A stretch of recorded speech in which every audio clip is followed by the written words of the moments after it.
Então, vamos começar com as formalidades. Eduardo Carvalho, que já estamos íntimos. Te agradeço enormemente por ter aceito o convite. Nós somos o Grupo PET de Geografia da PUC-Rio, né? Então, em nome do PET de Geografia, em nome do Departamento de Geografia e Meio Ambiente, eu agradeço enormemente a sua presença aqui no grupo. E queria só chamar a atenção para o fato de que foi uma demanda do grupo esse convite, né? A gente tem discutido uma iniciativa de geógrafos no final dos anos 60 e 70, e a partir das nossas conversas, o teu trabalho apareceu, teu nome apareceu, e como mais de um, né, conhecia você e teu trabalho, a gente resolveu fazer o convite. Então, só chamar atenção para o fato de que foi uma demanda do grupo, mais do que por minha vontade. Claro que eu imediatamente acatei a ideia, mas é uma coisa que partiu dos interesses das nossas conversas. Então, por isso, você está sendo assim, muito esperado, a gente está muito alegre com a sua presença. Olha, isso só aumenta ainda mais a responsabilidade do que eu vou falar hoje, porque vocês me colocam numa situação de... Nossa, agora eu estou tímido por estar aqui. Conseguiram uma coisa que é meio... Não é que eu não seja tímido, mas conseguiram uma sensação que, enfim, para quem faz o trabalho de jornalismo não é tão recorrente. Na verdade, até é. E muita gente até duvida de que somos, mesmo aparecendo na televisão, nós somos tímidos. Eu discordo veementemente dessa concepção. Eu sou muito tímido. Tudo que faço, e aí é uma brincadeira, né? De certa forma você fez me apresentando. Existem duas pessoas. Existe o Eduardo Carvalho, que é o filho da dona Lúcia, o Eduardo, que pouca gente hoje me chama de Eduardo, só quem, enfim, me viu crescer e a minha mãe. E o Edu Carvalho, que virou essa coisa louca, e que é a minha persona, a minha pessoa jurídica, assim dizendo. Eu faço essa separação entre pessoa física e pessoa jurídica. E eu acho que... É claro, esses dois atores, eles se encontram em muitos momentos, não tem como dissociar, mas no quesito vir aqui falar, o Eduardo tende a ficar mais tímido. O Edu não, o Edu acha incrível, liga a luz e vamos embora. Mas só dizer para o Eduardo, então, que, na verdade, assim, para se sentir muito confortável, para dizer que a gente só está muito afim de te ouvir. É só isso. Eduardo, fica muito confortável e Edu pode ficar à vontade para brilhar.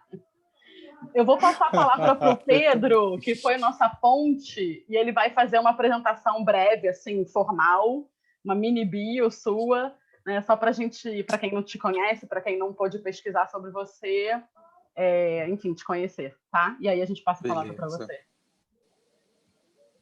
Boa tarde, pessoal. Boa tarde, Eduardo, do que você preferir. Bom, aqui nós somos do Grupo PET, né? E novamente gostaríamos de agradecer a sua presença. É um prazer tê-lo conosco aqui para essa conversa, que tem tudo para ser a mais produtiva possível para você, tanto para você quanto para nós, né? E não é sempre que a gente tem a chance de ter esse diálogo com o autor de um livro, sabe? Tipo, palestrando com a gente, ainda mais um livro que começamos a ler, lançado recentemente, com uma temática sobre um lugar que sabe, Rocinha, né? Curva do Oeste, um lugar bastante influente em todas as nossas vidas, né? Seja morando lá ou não, né? Mais uma vez, muito obrigado. Só uma breve apresentação, né? Você faz jornalismo na PUC, né? E você é morador da Rocinha também. Então, gostaria de saber, né, ouvir, assim como eu, como todo mundo, gostaríamos de ouvir um pouco do seu trabalho, sobre o livro em si, aí, só para ser mais uma conversa, sabe, entre você e a gente, sabe? Eu, particularmente, tenho algumas dúvidas que eu gostaria que fossem respondidas por você, se na medida do possível, né? Assim como meus colegas também, acredito. E é isso. Podemos começar? Obrigado, Pedro. Obrigado por ter sido ponte. Fico super feliz com o convite. Quando parte de pessoas como vocês, enfim, eu abro brecha na agenda e venho, porque eu acho que nesse momento é o espaço, é o momento onde eu posso retribuir tudo aquilo que o lugar me deu, e não só o lugar, as pessoas. A minha trajetória se confunde com muitas das vidas de vocês, porque, enfim, eu posso não ser amigo do Pedro diretamente, mas eu vi o Pedro crescer. Olha que doido. E eu não sou tão velho assim. E o Pedro também não é tão velho assim. Mas eu acho que tem muito essa dinâmica. E já que eu estou falando para a grande maioria de geógrafos, possíveis não, já são, o meu trabalho, a minha maior compreensão do que é o Brasil, e aí vocês podem alocar para o entendimento morando não só na Rocinha, mas morando no Rio das Pedras, morando na Gardênia, morando no Pichincha, morando em Paraisópolis, em São Paulo, em Ceilândia, Brasília, em qualquer outro lugar do mundo. A minha trajetória ela se dá pelo território. Quando nós somos levados a discutir o território, a pensar o território, tem duas dinâmicas que começam a acontecer nesse momento. A primeira, você se vê como potência, e a segunda, você vê o território como potência. Esse entendimento ter isso na cabeça muito sacralizado e compreendido faz com que você alcance outro patamar de realização do mundo. Quando eu olho para a Rocinha e não a olho como apenas uma favela no Rio de Janeiro, eu olho a Rocinha como um país. A Rocinha, para mim, é o meu Brasil. Então, ter essa dimensão de que eu moro num país, que é a Rocinha, e não por conta da sua grandiosidade, mas é porque eu conheço esse território muito bem. A Rocinha é um lugar que, como tantos outros espalhados pelo Rio de Janeiro, ela converge pessoas múltiplas, são variadas as pessoas, são variados os temas. Ter essa compreensão e dar esse lugar, a dimensão, tornou o meu trabalho possível de diferentes maneiras. Eu não fiquei na caixinha do menino apenas que falava da Rocinha para Rocinha, o que era inicialmente, quando eu acabei criando há 11 anos, ajudando a criar há 11 anos um site de notícias da Rocinha. Mas hoje, essa compreensão ela me leva a falar em diferentes lugares, seja na TV Globo, como estive durante 2 anos, seja na CNN, como estive durante 7 meses, seja agora sendo colunista de 2 portais que são dois dos portais mais lidos do país, que é o UOL e a revista Época. Eu levo esses ativos. A questão do território ela está muito enraizada na minha vida, muito entranhada na minha vida. Não consigo separar.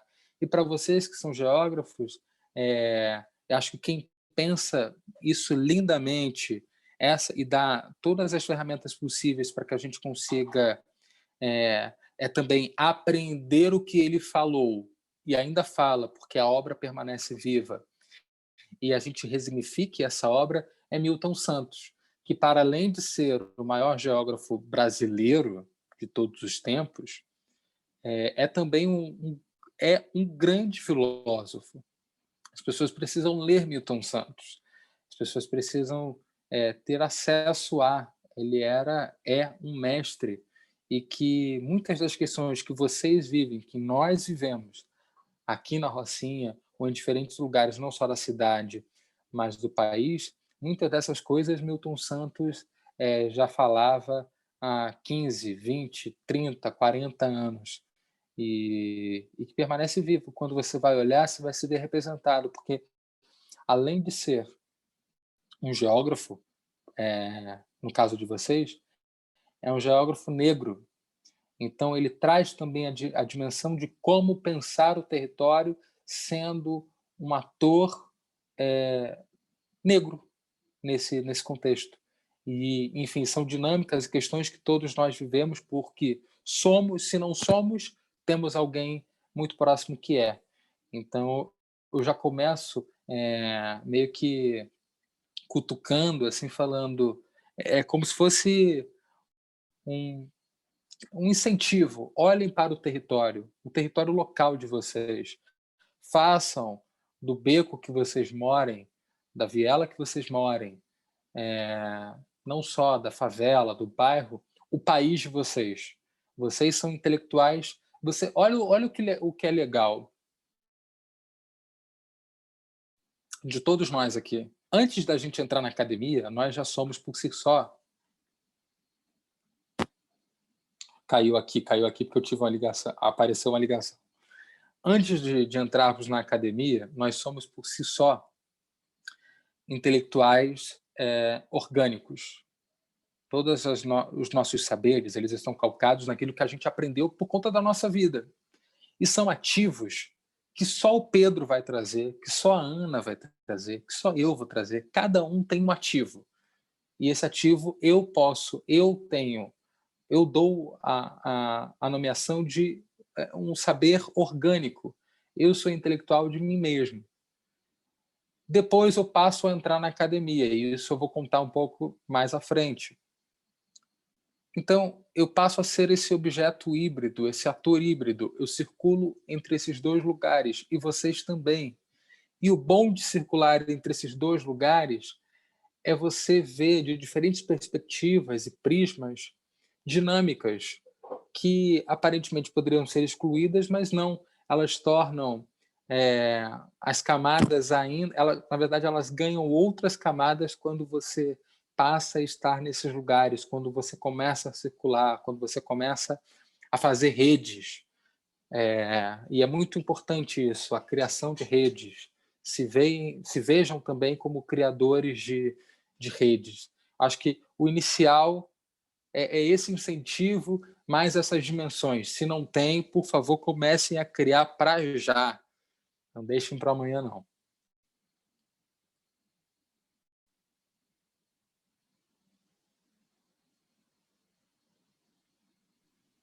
Edu, você pode falar um pouquinho da sua trajetória profissional para a gente? Olha, isso aí começa a parte onde as pessoas vão duvidar. Na verdade, tem algumas pessoas que me conhecem aqui presentes, e elas sabem que eu tenho essa verdade. A idade que eu vou contar é a minha verdadeira, mas as pessoas dizem que eu minto nesse caso, o que é uma mentira. Comecei, como explicava, comecei aos 12 anos de idade. Na verdade, aqueles, né? Agora vem quando você começa a falar que você vai meio que lembrando. O desejo de ser jornalista, ele vem aos 5 anos de idade. Eu estava vendo uma edição histórica do Jornal Nacional, a edição do Dia da Morte do Dr. Roberto Marinho, o dono do Grupo Globo, o dono das organizações Globo. E aí eu olhei para a TV e eu falei, eu quero ser aquilo. Isso aos 5 anos. Eu quero ser aquilo. Na hora aparecia o William Bonner. Hoje, aos 22, eu tenho a total ciência de que, na verdade, eu não quis falar eu quero ser aquilo, eu quero ser ele. Eu queria, na verdade, fazer aquilo que ele estava fazendo, que era se emocionar ao ler uma carta, a carta dos filhos do Roberto Marinho aos brasileiros. E o Bonner, ele dá uma soluçada, a emoção vem, ele dá uma soluçada, ele para e ele fala com aquela voz dele, eu vou concluir. E aí ele continua, mas com a cara, né? E eu falei, era isso. Eu quero ser isso, eu quero poder me emocionar contando a vida de alguém, a trajetória de alguém, a história de alguém. Eu hoje tenho a compreensão de que, ok, eu poderia ser um ótimo garçom, um ótimo padeiro, um ótimo porteiro, até porque tudo que eu faço eu me dou demais, assim, eu deposito todas as minhas energias naquilo. Mas só a profissão de jornalista para me fazer para me dar essa realização tão grande que eu tenho hoje e numa trajetória de vida muito curta. Se você for parar para pensar, Eu tenho 22 anos e comecei aos 12, ou seja, são 10 anos escrevendo. É muito curta, mas em 10 anos, a quantidade de coisas que eu já fiz, às vezes tem gente que fala, eu tenho 40, tenho 50 e não fiz metade.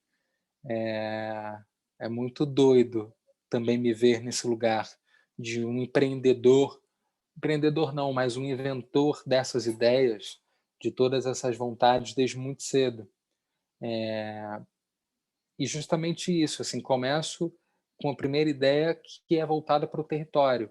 Eu não me via representado nos grandes meios de comunicação. E aí a gente tem que fazer sempre uma separação, porque é muito importante. Eu que já passei, passo, estou nesses lugares, a gente acaba às vezes cobrando muito. Quando moramos em favelas e periferias, a gente cobra muito que não se tem visibilidade a esses locais.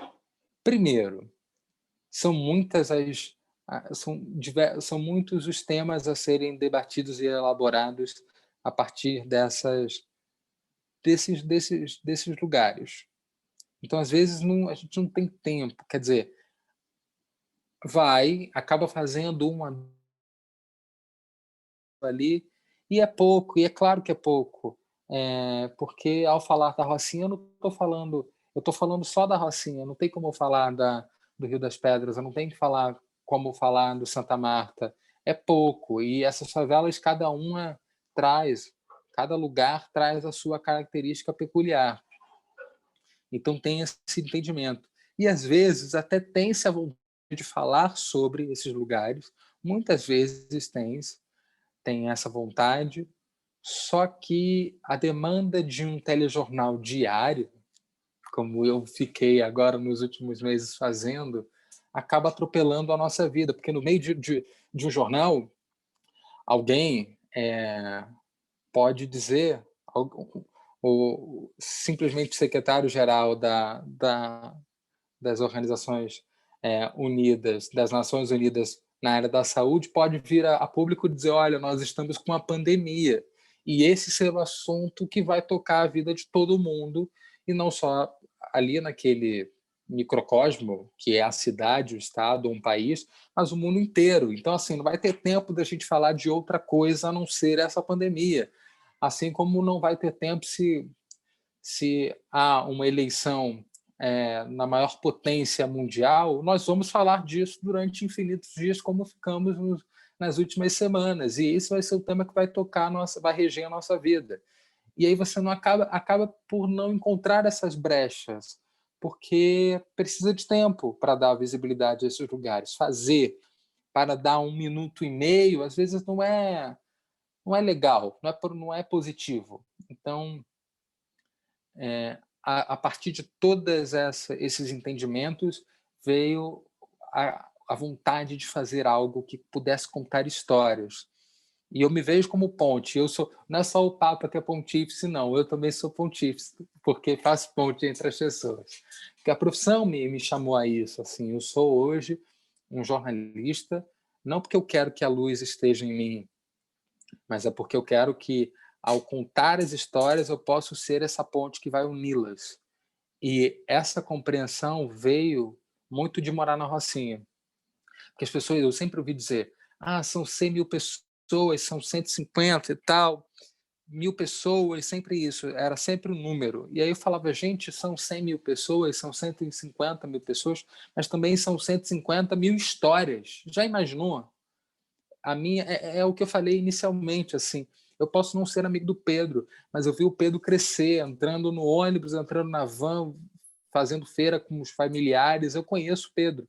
Em algum momento, a história, na verdade, veja só, a história do Pedro se cruza com a minha, não só por morarmos no mesmo lugar, mas por frequentarmos os mesmos lugares nesse local, termos os mesmos amigos, e tem coisas que a família do Pedro ou o Pedro pode ter muitas coisas idênticas a mim. Então essas histórias vão se unindo. Há um fio, há uma rede dentro desse microcosmo muito interessante. E eu falei, eu quero dar vazão a isso. E passei 6 anos no faveladarrocinha.com. E aí ganha uma outra dimensão, porque depois de 6 anos, um acontecimento crucial que determinou a guinada na minha vida profissional foi, eu não sei se todo mundo vai lembrar, no Rock in Rio de 2017, a gente teve no último final de semana do Rock in Rio, nós tivemos no último não, no primeiro, era de sábado para domingo, aí teríamos ainda o domingo do Rock in Rio. Tivemos a guerra, né, a dissidência entre Rogério 157 e NEM, quando o Rogério se bandeia, passa a ser líder do Comando Vermelho, e o NEM, que é do ADA, ou seja, criador e criatura, passam a brigar. E esse dia de tensão é marcado por 7 horas ininterruptas de tiroteio. E eu era uma das únicas pessoas que estavam dentro da favela naquele momento, com conexão, porque muitos lugares ficaram sem luz, e eu postando tudo aquilo nas redes do Favela da Rocinha, e nas minhas redes também, postando tudo que estava recebendo por WhatsApp, corpos carbonizando no meio da via, gente que estava sem luz, gente que tinha perdido a possibilidade de fazer a prova da UERJ, dos pré-vestibulares que não tinham conseguido, seus alunos não tinham conseguido ir para a prova da UERJ, muita gente que não estava conseguindo entrar na Rocinha e nem sair, enfim, era toda aquela dinâmica, aquela desordem toda que estava ocorrendo no meio de um tiroteio de 7 horas.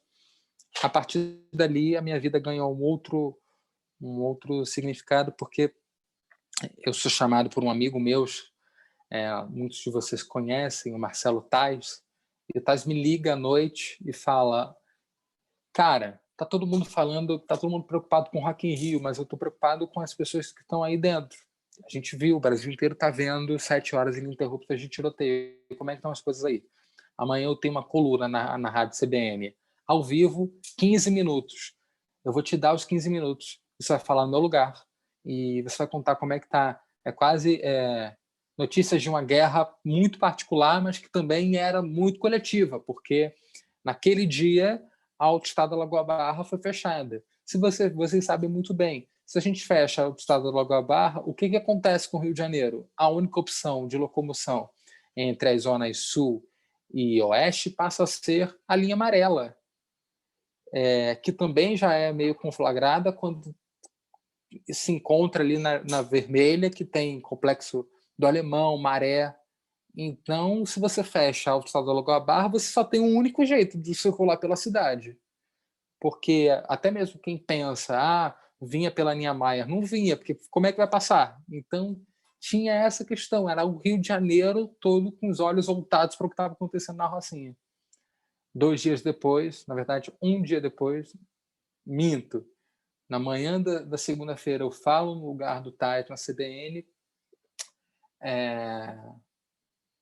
à tarde a direção do Globo me liga, eu estava na PUC, me preparando para uma prova, eu estava lá na biblioteca, olha que loucura, na biblioteca ali trabalhando, depois de um dia intenso, vou para lá, porque também era o único lugar onde eu poderia estudar, vou para lá e me ligam assim, falam: oi, aqui é o Alan Gripe, diretor do Globo. Falei: nossa, não, era um número que eu não conhecia e era o cara falando: eu sou Alan Gripe, diretor do Globo. Falei: o que eu fiz de errado? É meio essa foi a sensação inicial. E ele falou: olha, a gente te ouviu hoje na rádio, a gente quer um texto seu para a capa do jornal amanhã. Você topa? Falei: olha, eu tenho uma prova amanhã, eu estou estudando para a prova, eu não posso parar a minha vida. Aí ele falou: não, porque a gente quer muito seu texto, pode ser 1000 caracteres. Eu falei: mas são 2h30 da tarde. Vocês acham que é possível? Sim. Beleza. Eu falei: que horas eu tenho que entregar? Ele falou: 4h30. Eu falei: você pirou, eu não vou escrever esse texto, eu não vou. Ele falou: olha, a gente quer muito o seu texto amanhã na capa do jornal. Parei de estudar. Parei de estudar e fui fazer o texto em 40 minutos, o texto estava pronto. E eu enviei, porque o fechamento do jornal começa por volta de 5 da tarde, 6 da tarde. O fechamento final é às 9, mas como eles já queriam definir a capa, até para editar, etc., tinham que receber às 5 para primeiro fechamento, para ver como é que ia ficar a diagramação do jornal. Então, no dia seguinte, na verdade, 48 horas depois do acontecido na Rocinha, eu estreio, de certa forma, como um articulista convidado do Globo. E fui sendo isso ao longo dos últimos 3 anos. Tirando o início desse ano, porque eu estava na CNN, eu fui, a partir daquele 17 de setembro de 2017, eu pude escrever no Globo algumas vezes como colunista, e ao lado de, enfim, Zuenir Ventura, Miriam Leitão, Flávio Oliveira, e também na Época, na revista Época, onde agora estou como colunista fixo semanal. Aí, mais louco ainda, 3 dias depois, ligam para mim, pessoal do faveladarrocinha.com, que é o site que eu ajudei a criar, liga falando: o Leandro, meu chefe, então meu chefe criador, a primeira mente a pensar o Favela, me liga e fala: olha, a gente foi convidado para participar do Conversa com Bial, só que ninguém vai poder ir, porque é gravado em São Paulo. E a única pessoa que tem mais flexibilidade para ir a São Paulo é você. Eu falei: mas eu tenho uma prova, você não está entendendo. Olha como eu amo a faculdade. Tudo para mim era prova. Assim. Quem está aqui e me conhece, que estudou comigo, assim, Matheus, Letícia, sabe que eu sou esse Caxias. Assim, eu sou o nerd CDF. E para a questão de provas, eu, assim, muito, muito Caxias. E era uma prova de... Eu lembro até hoje que uma das minhas madrinhas virou e era prova de comunicação. Era comunicação oral, se não me engano, primeiro período da faculdade. Aí eu tinha que faltar a prova. Aí a minha madrinha virou assim e falou: a desculpa que você vai dar para a sua professora é: professora, eu estou indo fazer uma prova de comunicação oral. Quem disse que uma entrevista num programa de televisão não é uma prova de comunicação oral? E aí depois, quando aparecer na televisão, você mostra para ela e essa pode ser a sua avaliação. Brincando claramente. Quando eu voltei, eu fiz a prova, tudo certo. E não ganhei ponto extra nenhum pela participação no Conversa com Bial. Mas em 2 dias a minha vida muda porque eu acabo escrevendo para o jornal O Globo estando na capa. Em 3 a minha vida muda de novo, porque eu dou essa entrevista, eu vou a São Paulo, dou essa entrevista para o Conversa com Bial, descendo o estúdio, eu encontro com Pedro Bial de novo, e ele me vira, e aí tem uma cena apoteótica, não sei se é apoteótica, eu agora a tornei apoteótica, mas é muito engraçada, porque eu me emocionei durante a entrevista, uma entrevista que temos eu, Raul Santiago, que é uma ativista do Alemão, Sabrina Martina, que é uma poeta do Alemão, e tem o dono de uma rede de serviços de internet aqui na Rocinha. Éramos 4, 2 de cada lugar, falando desses lugares, dando o panorama do que estava acontecendo no Alemão à época e também na Rocinha. E aí o Pedro vira e fala: eu gostei muito de você, quero contratar você para ser repórter do programa. Aí eu lembro de virar para ele e falar, estender a mão, apertar e falar obrigado, e virei as costas. Eu juro que essa foi a minha reação, porque eu pensava: esse cara está mentindo para mim. Esse cara é o cara do textão no Big Brother, ele está mentindo, ele vai me eliminar em qualquer momento. Então, assim, por que eu vou acreditar que eu vou ser repórter do programa dele? Eu não vou ser repórter do programa dele. Ele deve ter falado isso ontem para qualquer um que veio aqui e deu uma entrevista para ele. Eu não vou acreditar nisso. Isso era setembro de 2017.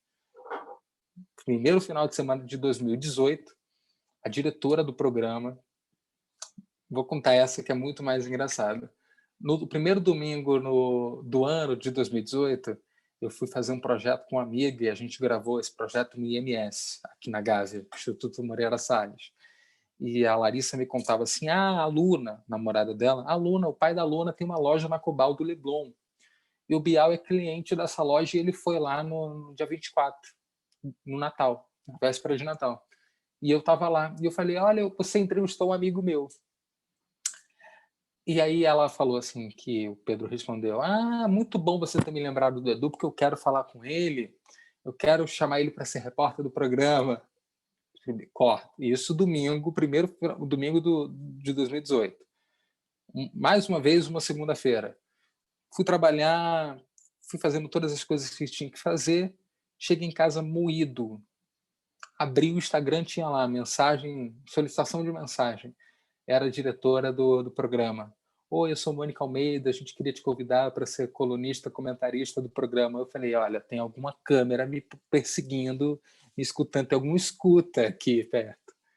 E por lá no Conversa fiquei durante 2 anos, sendo roteirista e pesquisador do programa. Até que em agosto do ano passado eu saí do Conversa e eu fui virar roteirista pesquisador de uma série de dramaturgia, que eu não sei se vocês viram a primeira temporada, que é a série Segunda Chamada, que é uma série que falou sobre educação, sobretudo educação de jovens e adultos. A Débora Bloch fazia a personagem principal, uma professora, a Lúcia. Na verdade, todos ali são personagens principais. A cada episódio, um personagem, um aluno, acaba tendo a sua vida mais explorada no episódio inteiro. E em de janeiro agora até julho, eu estava atuando na CNN Brasil, que era uma outra guinada na minha vida profissional, que era, eu fui contando, e as dinâmicas que se deram na minha vida foram exatamente essas.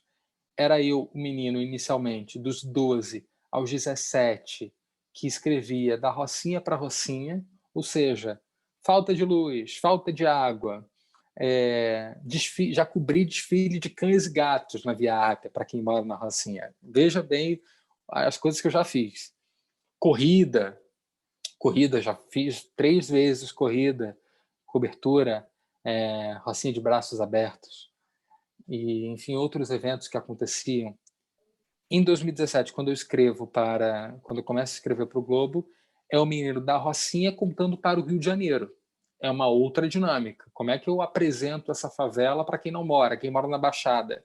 Claro, quem mora na Baixada sabe que a rocinha está na Zona Sul, mas ela não sabe quais são os problemas. São muitas complexidades para cada região do Rio de Janeiro.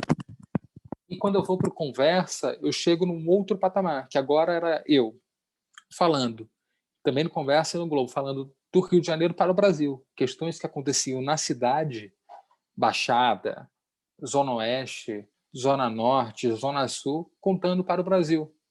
Então, essas dinâmicas, pensar esse território, por isso que eu falava anteriormente da questão do quão é importante a gente pensar o território como nosso país. Porque ele vai te dando outras compreensões, ele vai abrindo o leque de possibilidades. Eu poderia muito bem ter continuado a ser o menino que falava da rocinha para rocinha. E eu também não vejo problema de quem hoje opta por isso. Mas a minha profissão, ela é uma profissão que, por si só, ela quer falar de tanta coisa. Eu quero ver meu corpo possível de tantas maneiras, que eu falei, não, eu não posso ficar só nesse lugar, porque é também um lugar que o sistema quer que eu fique. E eu não quero dizer sim para o sistema, eu quero dizer não. Dá licença, desculpa, eu não vou ficar aqui, nessa caixinha. Que é também trazer a todos esses movimentos profissionais a questão da cor, a questão da raça, a questão de morar, apesar de, enfim, ter passado pela maior emissora do país, 4ª maior do mundo, pela uma das mais conhecidas emissoras de notícia, mundialmente conhecida, eu continuo morando, sofrendo os mesmos problemas de quem mora numa favela brasileira. Sabe assim? Isso não mudou.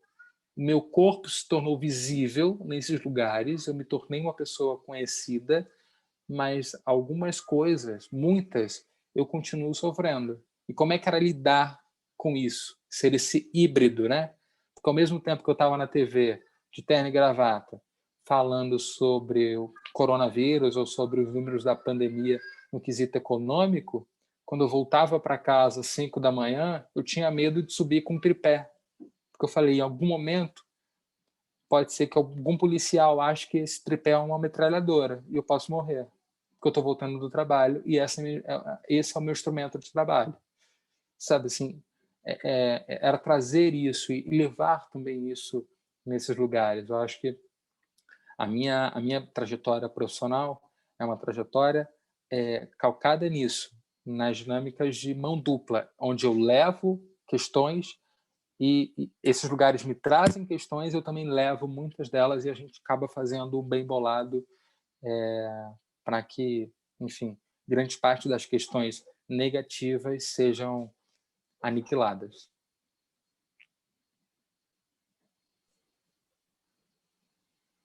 Alguém quer fazer perguntas? Eu posso começar, Ana. Vai lá, Pedro. Foi bem interessante você falar do tripé agora, que eu estava lendo a crônica ontem do joelho, que você fala do garotinho, aí você fala justamente disso. Parece sim. Você está fazendo uma releitura agora da sua crônica. Não, é exatamente isso. Não, é exatamente isso, Pedro. O livro é um livro de contos que eu resolvi, eu uso das minhas características, daquilo que eu estou ouvindo, daquilo que as coisas estão acontecendo comigo, e também não comigo, mas com os outros, com pessoas que estão muito próximas, eu acabo utilizando disso no livro, através de personagens, também não personagens. Eu acabo não... Tem muita gente que tem lido e falado assim, é você nesse conto. Aí eu digo, não sei, é um personagem. É você? É verdade isso? É a Luísa, a minha sobrinha filha? Não é a Luísa? É quem então? Eu falei, não sei, é um livro de ficção. Mas nesse momento, e é muito bom você ter trazido isso, a questão do tripé que eu levo no livro, no texto Joelho, é uma questão que aconteceu. Teve um dia, na verdade, era uma dinâmica que acontecia todos os dias, que justamente era assim, eu saía da CNN, eu trabalhava na CNN de 9 às 5 da manhã. Eu chegava na Rocinha às 5h30, ainda escuro, e com tripé e uma mochila preta, de terno, gravata e a mochila preta. E eu tinha que ter 3,50, que é o valor da moto, porque olha como a questão da violência, ela te faz ter tantas noções de sobrevivência, ainda mais quando se é negro. Se eu moro no Trampolim, é uma região da Rocinha, uma das mais baixas. Mas a rampa é muito escura, sobretudo nesse momento que ainda está escuro. Eu falei, pode estar descendo um policial ou pode estar descendo um bandido. Ele não vai perguntar se eu sou jornalista. Ele está vendo uma pessoa que está com um tripé no braço e que, de longe, parece uma metralhadora. Para isso não acontecer, eu vou pegar uma moto, porque a moto reflete, a luz da moto reflete no colete dos mototáxis, que aqui na Rocinha muitos são amarelos ou verde luminoso. Isso vai me salvar. Então, um dia que eu não tinha 13,50, eu ficava maluco, porque eu tinha que trazer os equipamentos de gravação todos os dias para casa. No final é que eu vim deixando, porque eu cheguei e levei essa consideração para os meus chefes e falei, olha, isso aqui é uma coisa que vai chamar atenção e pode ser que isso custe minha vida. Então vamos pensar uma outra forma. Muito tenso, é muito difícil. Quando eu falo para muita gente que escuta ou que lê, eu tenho recebido feedback. Muita gente que lê acaba falando, nossa, mas você tinha que pensar nisso. Olha, sim, infelizmente, contrariando a fala do nosso vice-presidente na última sexta-feira, no país que eu moro, e onde 56,2% da população é negra, existe racismo. E a maior parte das pessoas que morrem nesse país tem as mesmas características que a minha. Então, eu tenho que pensar nessas noções. Se eu quiser continuar vivo, eu tenho que pensar nessas noções.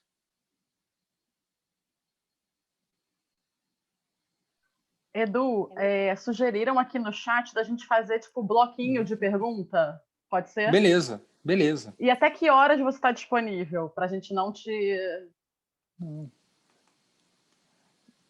Vamos. Eu separei hoje um horário para vocês. Tá bom, maravilha. Então vamos nessa. Opa, tem alguém inscrito aí. Pode abrir e fazer a pergunta, diretão. Beleza, beleza. Na verdade, era um comentário e eu finalizo com uma pergunta, Edu. Diga, Seguinte, Bruna. na sua fala e também na sua escrita, a gente percebe muito essa questão da territorialidade, né? E muito nos agrada, inclusive, por sermos geógrafos. Mas, além disso, você também traz muita questão da racialidade, que eu acho de suma importância, né? E me lembrou uma situação em que eu fui corrigida quando eu trouxe um termo, o termo racismo espacial, e aí, não, é desigualdade espacial. Só que eu acho interessante a gente tratar como racismo espacial, porque eu acho que a gente já identifica a principal engrenagem dessa desigualdade espacial, né? E aí, pensando um pouco mais sobre isso e lendo um pouco sobre tudo, quando a gente fala de Brasil, né? Que normalmente uma coisa está intrínseca à outra. E aí, lendo um pouco, quando você fala, ainda nesse primeiro conto, tem um trecho muito interessante que fala assim... Eu acho que eu já até sei. Quer que eu leia? Ah!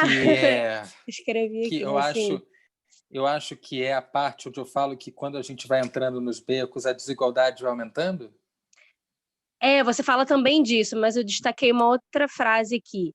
Então vai lá. Há hoje, um momentinho que está aqui no book do computador, há hoje, em grande parte das favelas, uma situação de pobreza que é latente, mas ela escolhe em qual rua, beco ou viela ela vai ficar.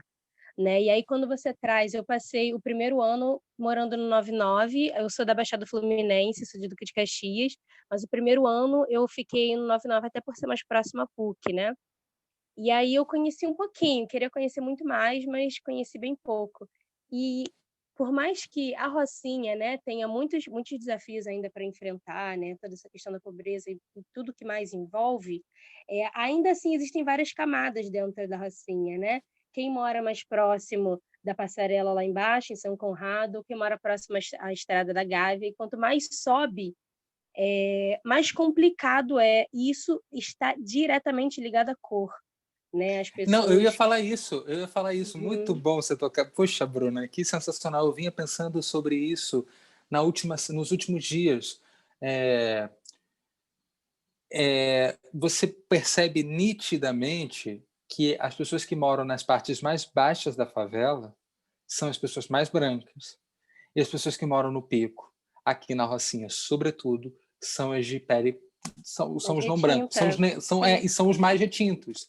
E isso vai se intensificando a partir do momento que você vai entrando, e aí é a parte que eu chego no beco, que aí você vai entrando para os becos mais íngremes, e as regiões mais íngremes da favela, por exemplo, Dionéia, por exemplo, Morro da Alegria, que está perto, assim, encostado, incrustado na pedra, onde você tem a pobreza extrema, extrema mesmo, que a gente morando em caverna, que pode parecer muito louco, mas na Rocinha 2020 tem gente morando dentro da caverna, tem gente morando numa casa de madeira e depositando suas fezes na porta de casa. Sim. Essas pessoas são negras. Então é muito doido, e é por isso que eu trago essa dimensão de que isso aqui é meu país, porque isso é o Brasil. Esse é o nosso país, ainda hoje, 2020. Você tem essas questões. E quando você vai ver que são essas pessoas que estão na ponta desse iceberg da desigualdade, que são as mais negras, você vai tendo as reflexões acerca de território, elas vão ficando ainda, elas te chamam, elas te convocam a pensar sobre isso ainda mais. porque você está vendo, você passa pelo beco, você passa pela biela, você passa pela rua, você sabe quem mora na estrada, quem mora na estrada da Gávea é a galera que tem mais grana e, sobretudo, é a galera que é branca. Você só vai ter, não estou aniquilando a possibilidade de negros morarem nesse lugar, não. Até porque isso não existe. Mas a maior parte das pessoas que moram na Estrada da Gávea e que tem acesso a mercado, farmácia, que tem acesso que tem carro, que tem acesso fácil a van, Kombi, ônibus, moto, são pessoas brancas. E aí como é que você vai tapar os olhos e falar, não vou tocar nesse assunto e eu não vou falar que é racismo espacial? É racismo espacial, um ponto. E aí tem uma coisa que eu acho muito importante, que não é uma arrogância, mas tem alguns elementos, Bruna, e todos que nos ouvem, tem alguns elementos que a gente não discute. Não discute, porque não pode dar margem. Tem-se hoje um entendimento de que você precisa ser plural para ouvir opiniões diferentes. Mas sobre alguns assuntos, sobretudo daqueles que, aí eu diretamente falo com você, nos acometem diariamente, a gente não discute. Existe racismo espacial, existe racismo de gênero, e eu não vou discutir. A gente passa desse ponto para outro. Porque quem refuta um argumento como o seu, uma denominação como a sua, é porque, de fato, ela não está entendendo. Na verdade, se ela não quer entender, é porque ela faz parte do problema. Ponto.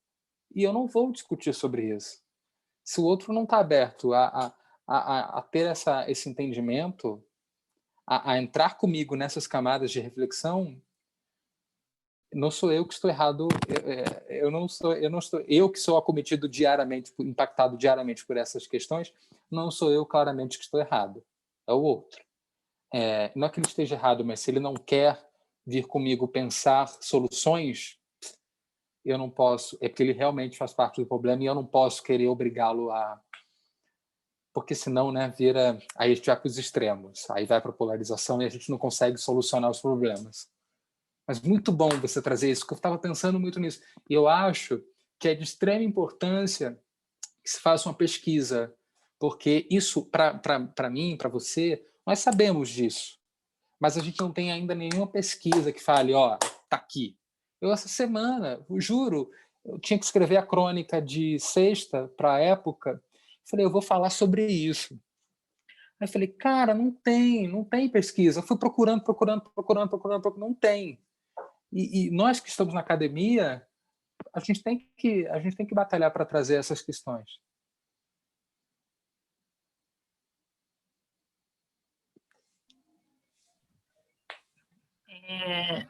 Vou até pegar um pouco do gancho, assim, desse debate de vocês.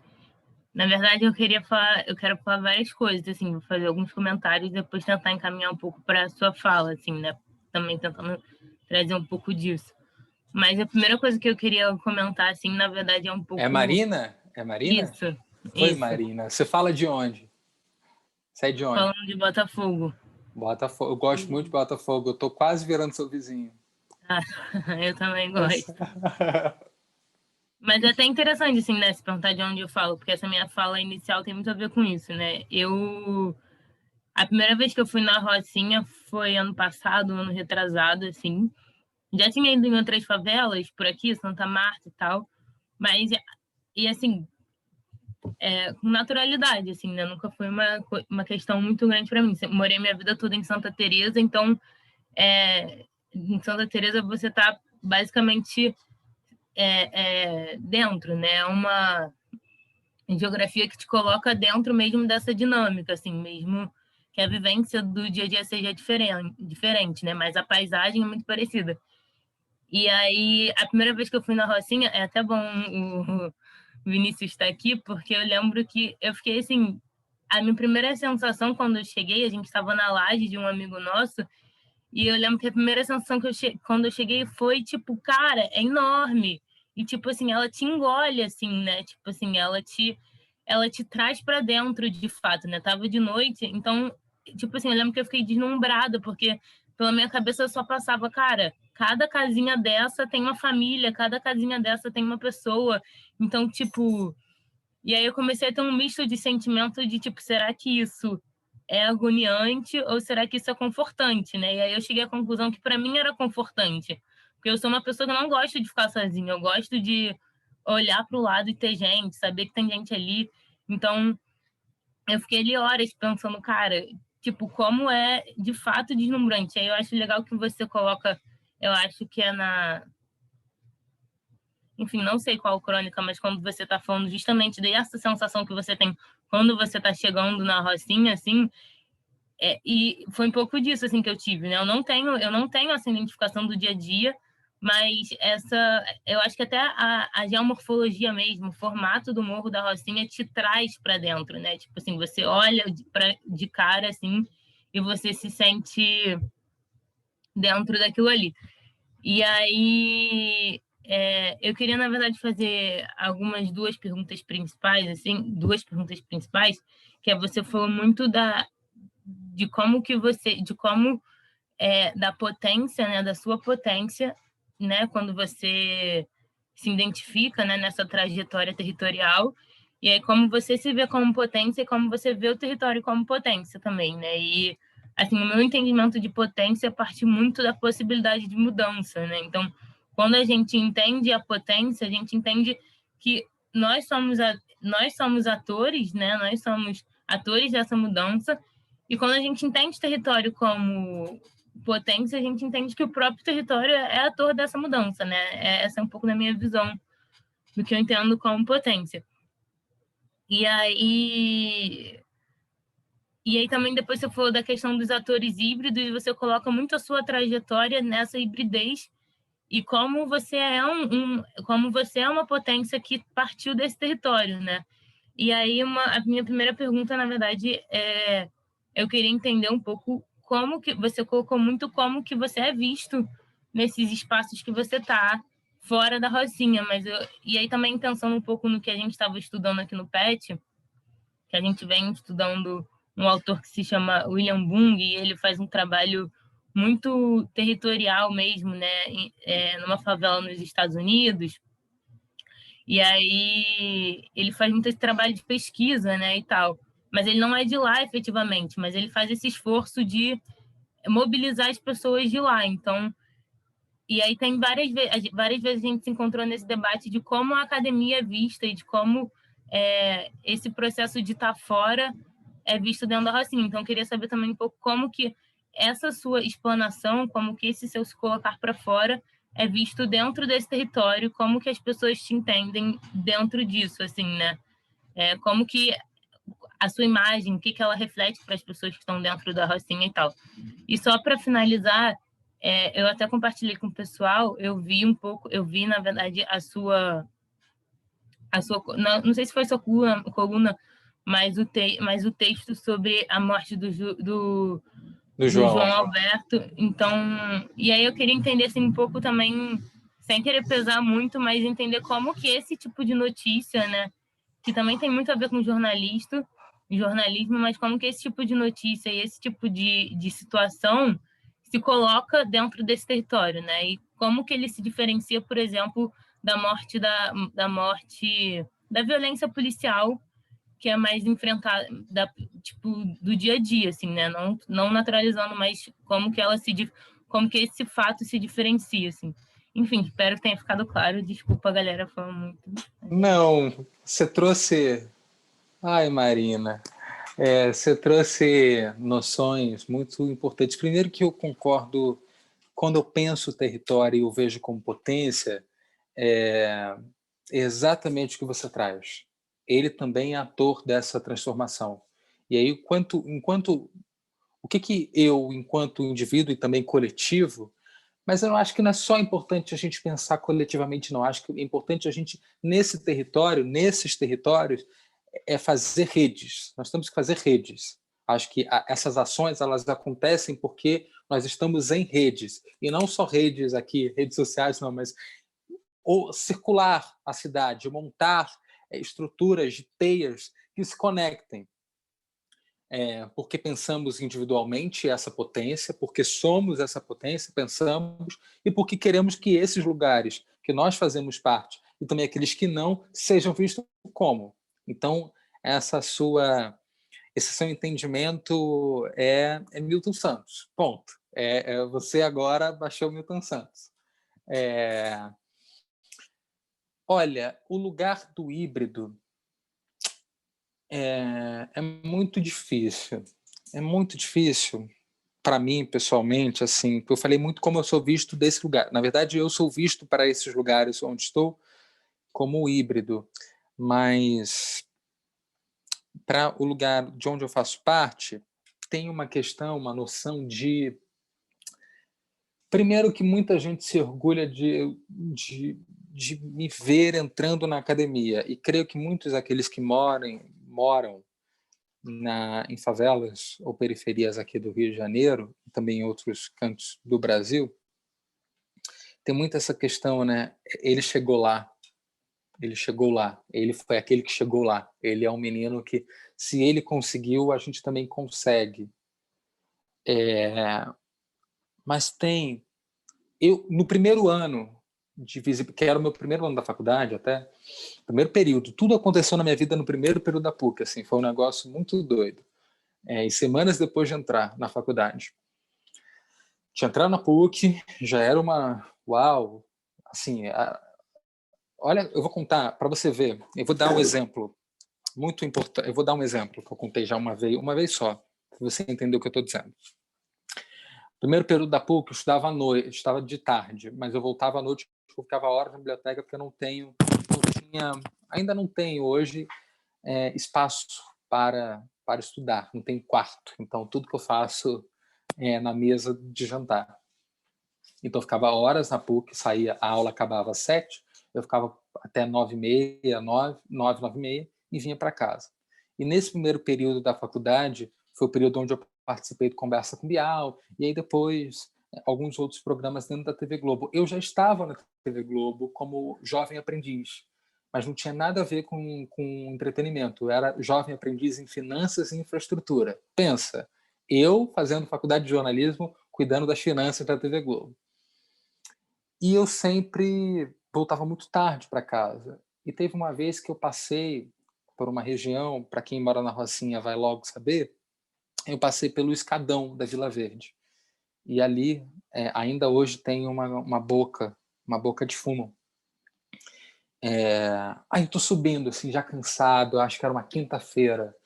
Cansado, sabe assim, sua casa, sua cama, minha casa, minha vida. E um bandido me parou e falou: "Tu não é o garoto que apareceu na televisão?" Aí eu falei: "Sou." Aí ele falou: "Eu já te vi, eu te vejo todo dia subindo por aqui. De onde tu tá vindo? Da faculdade?" Eu falei: "É." Aí ele falou: "Sabia que o meu sonho era fazer faculdade?" Eu falei: "Jura?" Aí comecei a conversar, ele falou: "Meu sonho era fazer o Enem." Aí eu falei: "Cara, não desiste desse sonho não, você ainda tem tanto." E sei lá, eu hoje isso foi há um ano e meio, isso foi em 2018, eu lembro perfeitamente. Final de 2018. Justamente na época do Enem, eu acho que aquelas matérias fez com que ficasse fresco a ele falar do assunto Enem. Aí eu conversei com ele todas as vezes que eu subi, ele falou: "Tá chegando à faculdade", ficou ali, criamos ali uma relação de... Falei: "Hoje foi difícil." Ele falou: "Então", assim, e é muito doido pensar, isso é uma cena de novela, filme, sei lá. É o garoto negro retinto, careca, conversando comigo, todo empolado, assim, eu, no caso, empolado com camisa social, calça, sapato, mochila, 2 mochilas, uma de caderno e livro, outra com o notebook, morto, igual um zumbi. E corta para um ano depois. Esse mesmo garoto jovem, um pouquinho mais velho do que eu, saiu do tráfico e falou: "Me inscrevi no Enem, vou fazer." Eu dou esse exemplo para você agora, é o exemplo extremo de como esse lugar, como eu passo a ser visto para esse lugar. Mas eu também dou um outro exemplo, que é, uma vez eu discutindo com amigos meus que moram aqui na Rocinha e que não estão na faculdade, uma vez eu fui reencontrá-los e eu fazia muito tempo que eu não os via, por conta da faculdade, por conta do trabalho. Eu falei, a faculdade está me pegando e tal. E aí eles disseram, eu lembro perfeitamente, depois que você entrou na faculdade, você mudou. Você é outra pessoa. Você não fala as mesmas coisas que... Claro, eu sempre falei as coisas que falava, mas ele falou, você agora parece que não olha para cá. Você só olha para a faculdade, para o seu trabalho. Porque está... E aí é onde eu reconheço o meu privilégio. Na verdade, eu não sei se é privilégio. Eu ainda estou tentando entender se é privilégio ou não. Porque assim, é infinito são as pessoas que querem estar na PUC e que moram na Rocinha e que não estão.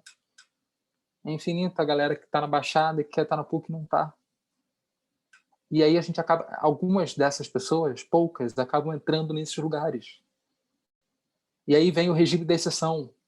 Porque ao mesmo tempo que é muito bonito virarem para mim e dizer, olha, ele chegou, é só um dedo, são todos os dedos apontando apenas para mim. E eu acabo catalisando todas as energias que poderiam estar diluídas em todos os jovens desse lugar. Assim como eu, tem alguém agora que quer ser jornalista e que não está podendo ser, porque não tem dinheiro para entrar na faculdade, não tem dinheiro para comprar livro, não tem dinheiro para comer, agora aqui na Rocinha. Assim como em qualquer outra parte da cidade. Então, quando a gente fixa nosso olhar também em um só ator, o regime da exceção vem, e também vem com ele o entendimento de meritocracia, que é tipo assim, olha lá, ele fez porque ele mereceu. E não é isso, a gente sabe muito bem que não é isso. A gente sabe muito bem que não é isso. Então, o meu trabalho em relação a isso, a minha missão em relação a isso não quero mais ficar nesse lugar. Como é que eu posso fazer para resignificar esse lugar onde estou hoje? Eu tenho que potencializar pessoas. Eu tenho que ajudá-las quando elas precisam, quando elas querem, quando me pedem. Eu tenho que, porque eu venho desse lugar. Se eu não retribuir, é egoísmo da minha parte. A riqueza só é boa se todo mundo for rico. Todo mundo for rico. Não dá para ser só um rico e o resto todo mundo muito pobre. Tem que ser compartilhado. É quase reforma agrária. De possibilidades. Porque eu não posso me bastar, e ainda hoje, ainda bolsista, eu não posso me bastar que só eu vou entrar na faculdade. Como jornalista, só eu? Jura que só tem Edu Carvalho da Rocinha? Não tem outra pessoa?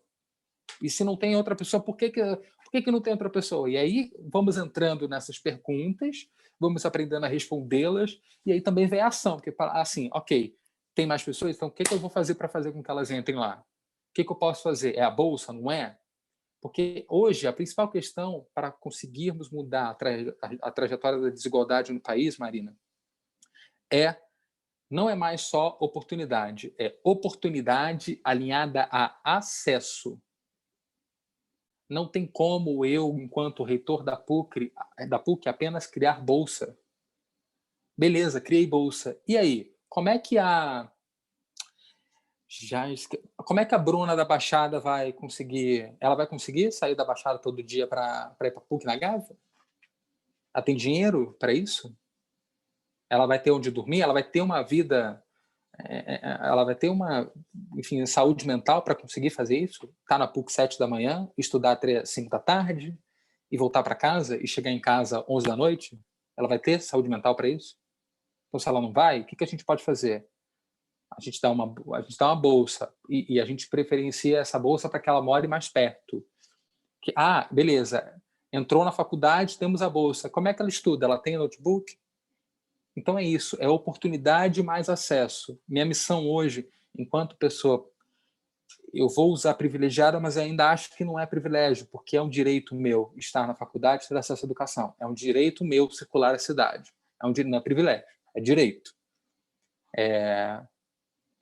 que me foi negado e que nos é negado, né, para muitos de nós. Então, minha principal missão é essa, hoje. Eu acho que eu respondi Consegui, foi?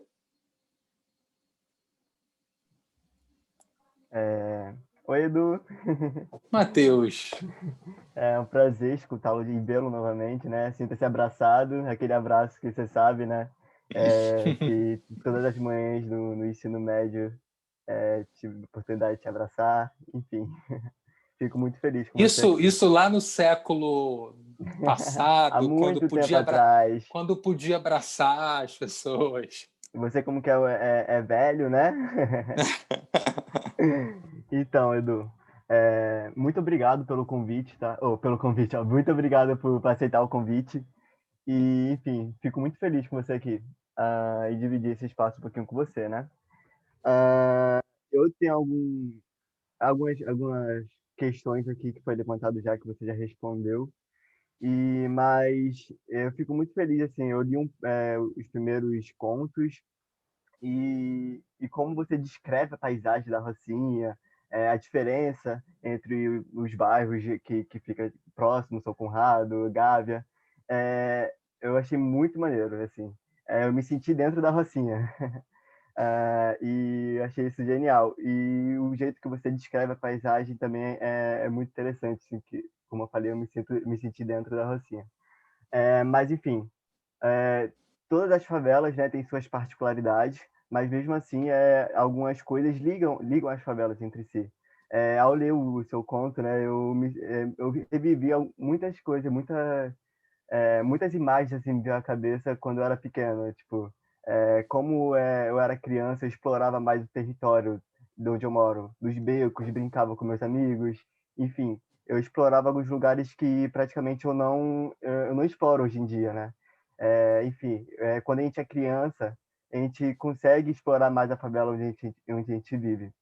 E eu achei isso muito explícito no Abismo, né? Onde você fala que reencontrou o seu... Não, você não. Você fala sobre um personagem que reencontrou um amigo, né?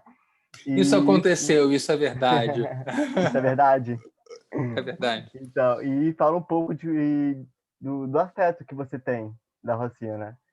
Dessa imagem mais afetuosa entre os lugares. E, enfim, que você aborda nos outros contos, que não mostra apenas...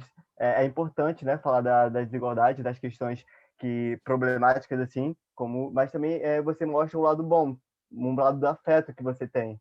E as coisas que te trouxe, né, que te fez quem você é também.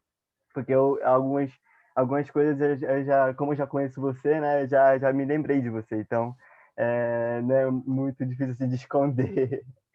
Mas, enfim. Não, é exatamente isso. Diga. E sim, quando eu estava falando, me fez lembrar muitas brincadeiras aqui que eu vivi, mesmo sendo uma favela diferente, né? Tem essas particularidades que quem mora na favela sabe. E, enfim, eu queria falar um pouco da sua perspectiva, né? Fazer uma pergunta assim, indiretamente, mas já perguntando para você.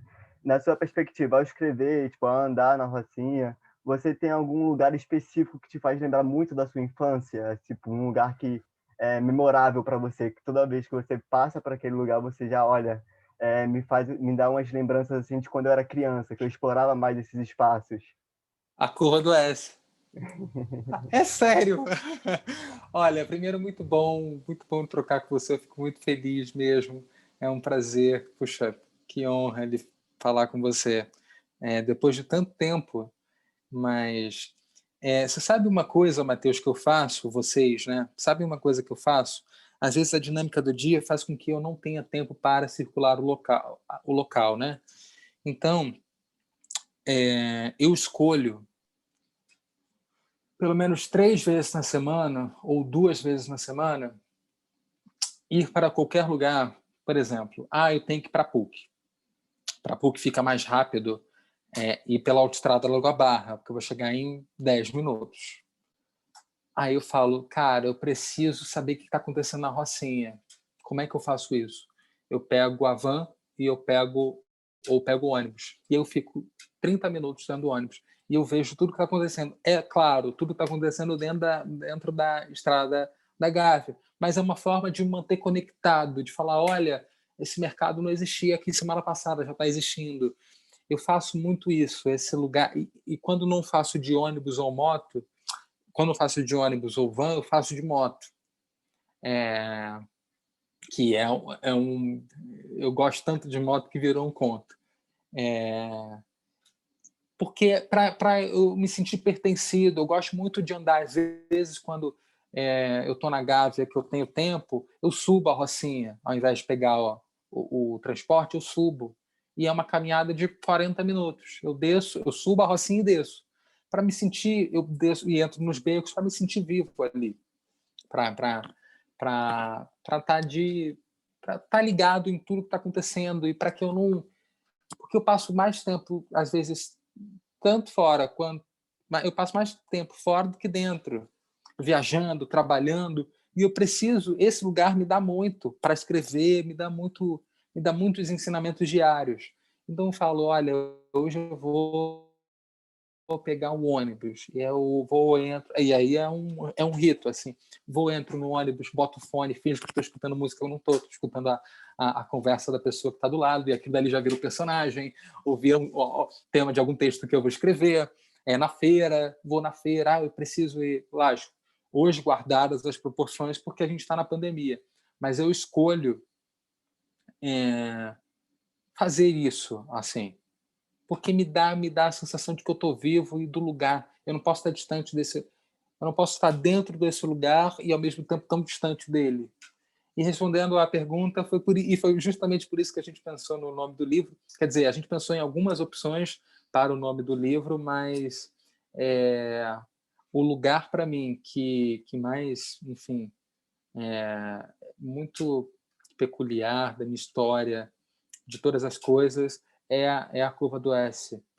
Minha mãe teve, por uma época, durante um período, uma barraca de cachorro-quente ali, e foi justamente na época dos grandes shows, e foi também justamente na época das grandes operações que a gente teve, 2004, 2006. Então, eu lembro muito daquele lugar. Adicionaria um outro, a Via Ápia, para mim também é um lugar, porque foram lugares onde minha mãe teve essa barraca de cachorro-quente, hambúrguer, e eu passava muito tempo com ela, então eu vi muita coisa acontecer nesses dois lugares, e são lugares emblemáticos para todos os moradores daqui.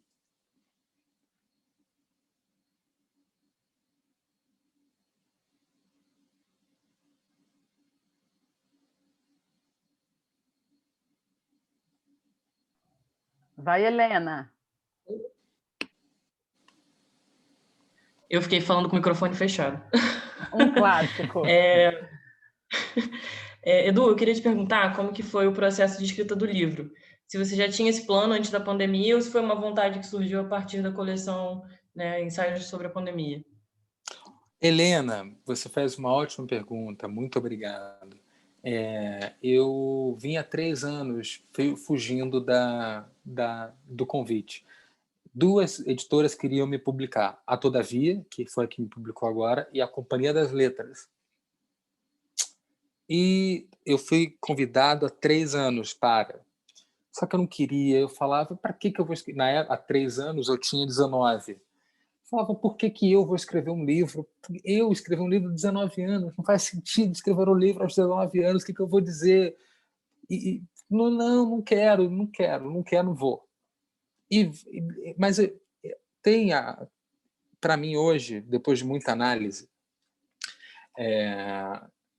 ficou realizado de que era mais uma questão de autoestima do que uma questão não de saber se conseguiria escrever. Você entende? Porque quem é... na verdade, eu vou perguntar para os meus, mas vou abrir a pergunta assim. Nós não vemos muito... A pergunta não, a reflexão. Nós não vemos muitas pessoas como eu, na minha idade, sendo moradores de favela, pretos, periféricos, favelados, pobres, lançando um livro. Não é fácil, isso não é comum. Um Nobel da Paz a um escritor do alemão. O Jabuti, o prêmio de melhor, o livro do ano no Jabuti é de um escritor periférico. Isso não é comum. Nós temos alguns escritores que conseguiram publicar seus livros a duras penas, a fórceps quase. Gessé Andarilho, Ana Paula Lisboa, toda a galera o Sérgio Vaz de São Paulo, algumas pessoas, mas isso não é comum. E aí eu me perguntei, quando o convite veio, eu falei, mas o sistema diz não para mim. A cada 23 minutos, um jovem como eu morre nesse país. Por que eu vou me dar o luxo de escrever um livro enquanto o meu maior desafio é estar vivo? Por que eu vou parar de escrever um livro? Que sentido faz? Parece uma traição até.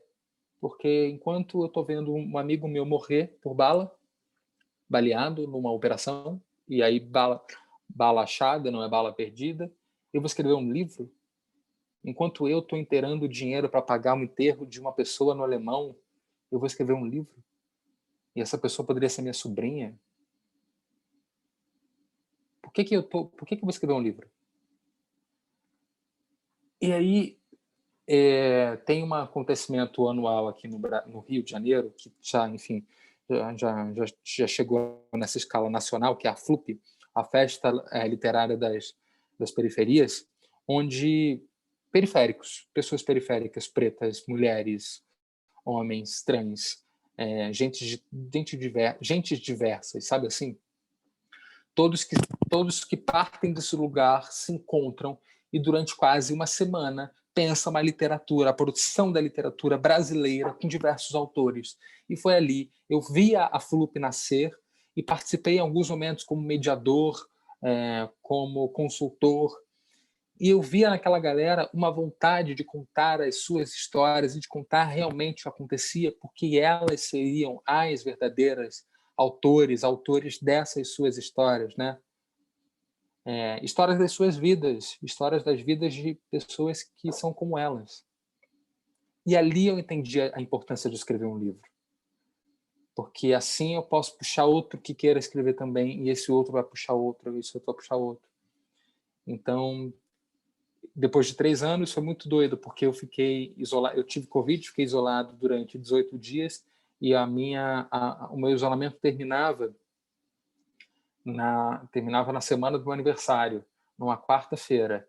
Na sexta, a quarta-feira era o dia do meu aniversário.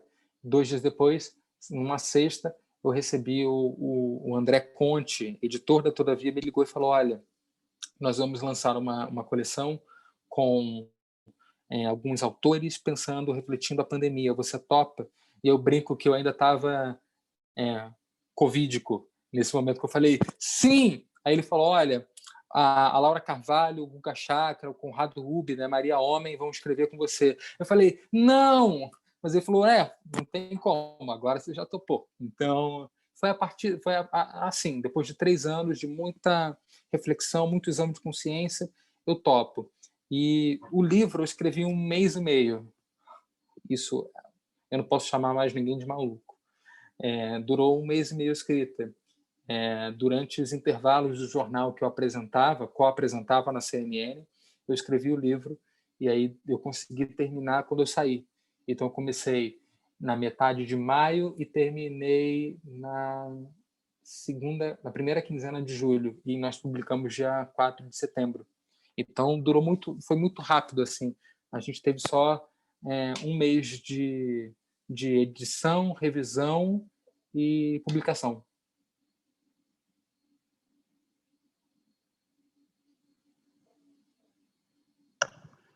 Então, se concluiu, acho que sou eu a próxima pergunta. Enfim, não sei se é uma pergunta necessariamente, ou então, enfim, um comentário. Na verdade, eu queria agradecer, assim, foi incrível. Que sotaque é esse? De nenhum lugar. Você é carioca? Daqui. Uhum. Não parece, não.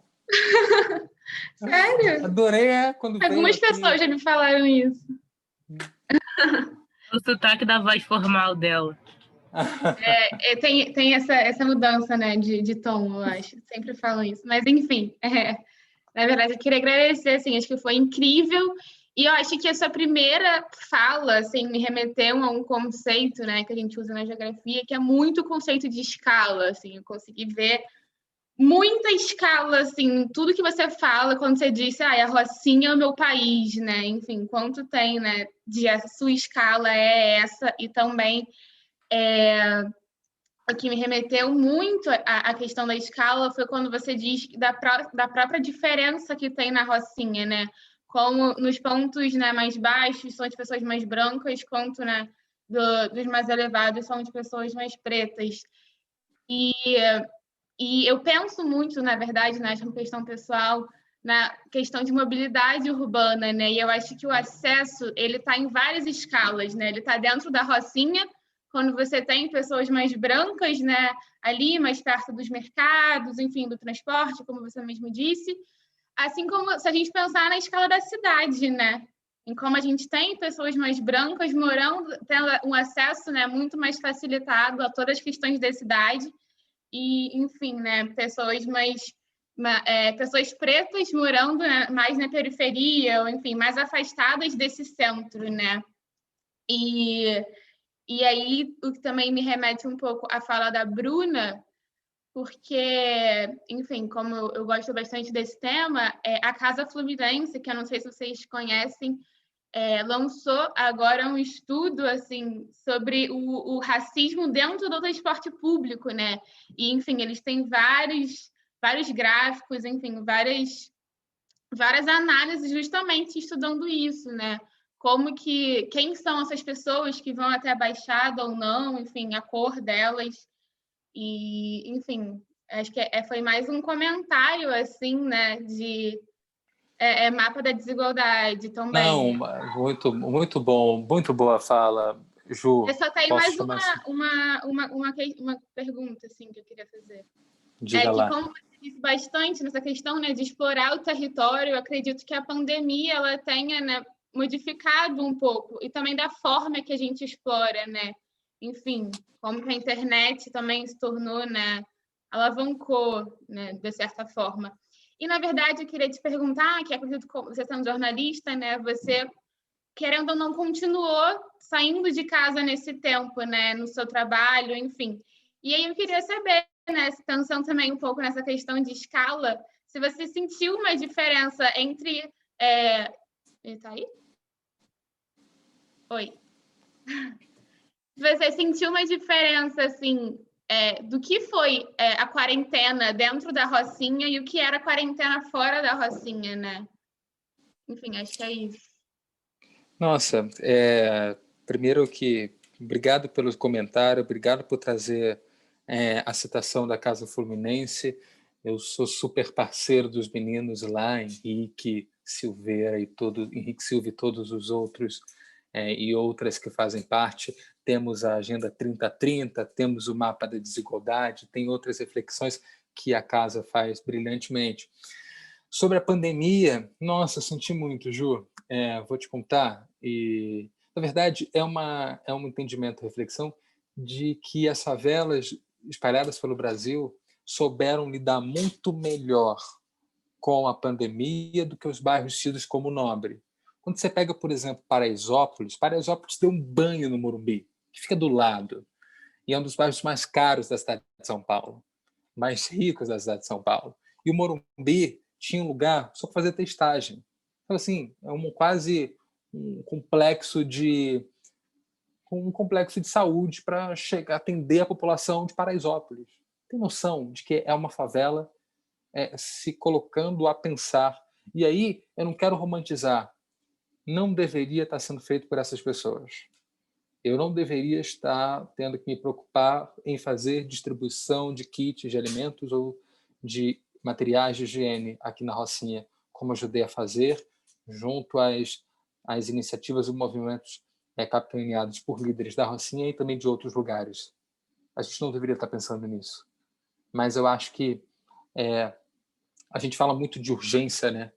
As favelas, periferias do Brasil são vistas muito como o lugar da falta, quando na verdade não é o lugar da falta, é o lugar da possibilidade. E o lugar da possibilidade urgente. Nós sempre temos que pensar, quando a chuva cai, a gente tem sempre que pensar em como é que vai fazer com esse morador, o que vai fazer com esse morador que, enfim, teve sua casa invadida pela água, quando vem uma questão mais extenuante, um desabamento, o que vai fazer? A gente está sempre pensando nas iniciativas emergenciais, a partir das possibilidades que nós mesmos criamos. Nós apenas fomos colocados, a nós foi imposto estar nesse lugar do pensamento criativo, né?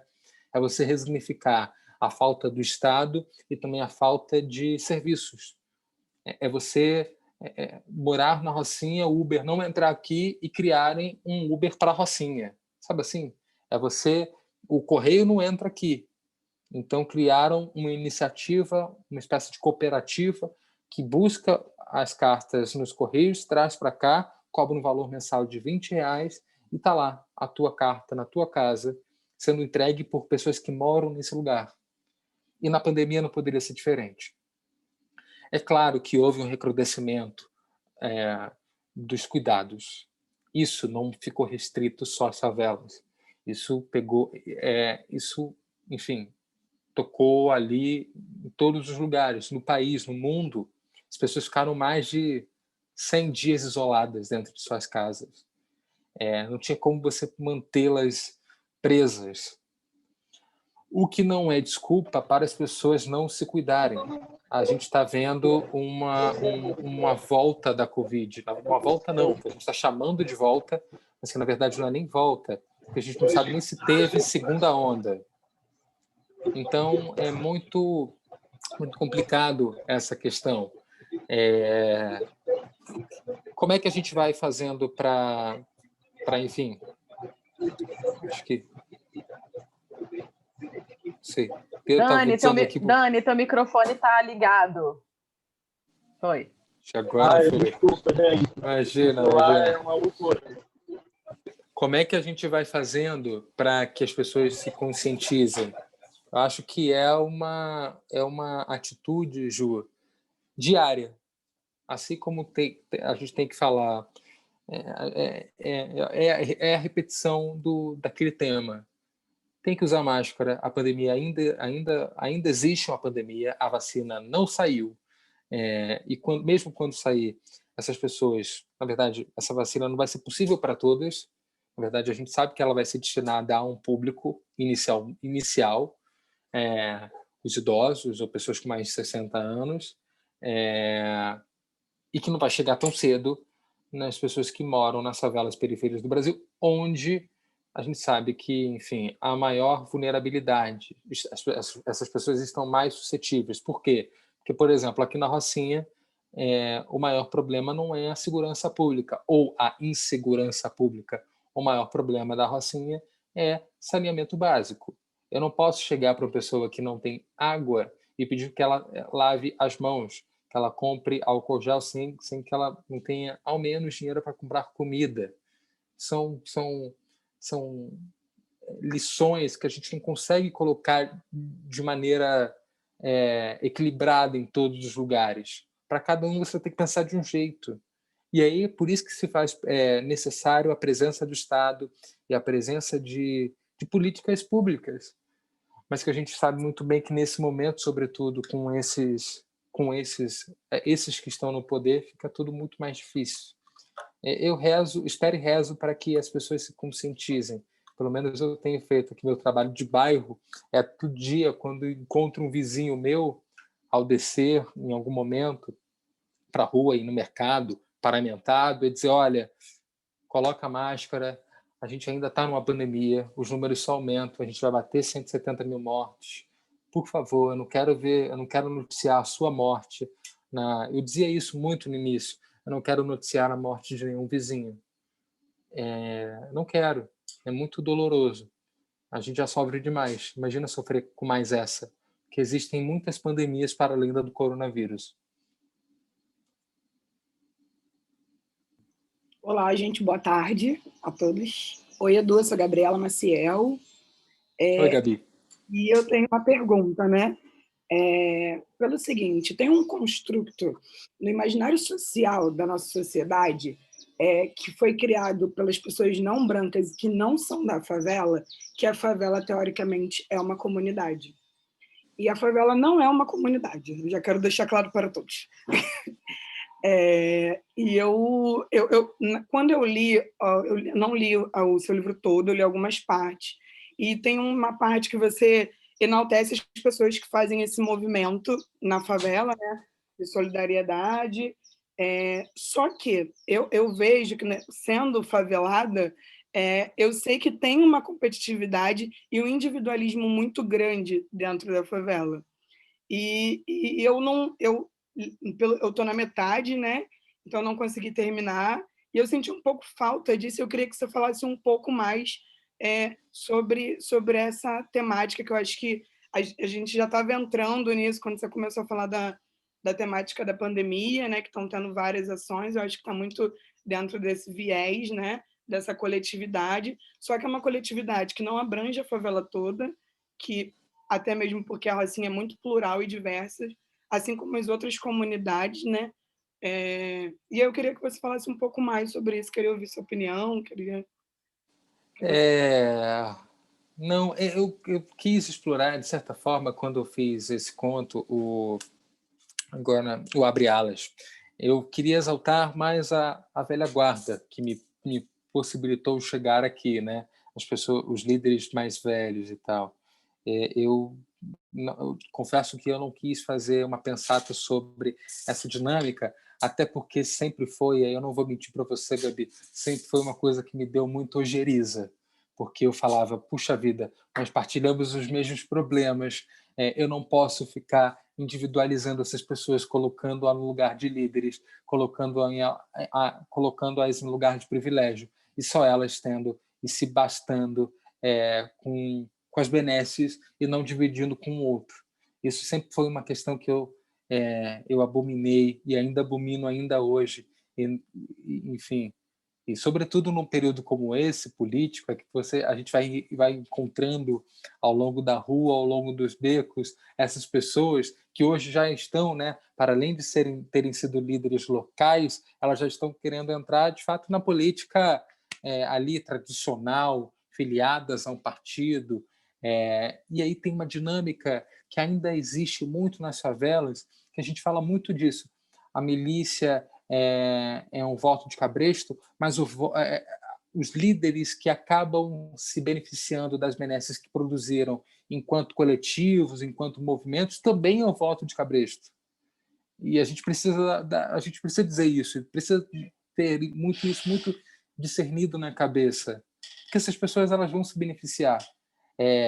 Generosidade é poder dizer daqui a algum tempo eu te ajudei e agora você me ajuda, sendo eu um líder que aparentemente quer pautar a coletividade, mas na verdade só pauta um protagonismo muito seu, um egoísmo muito seu, é muito complicado.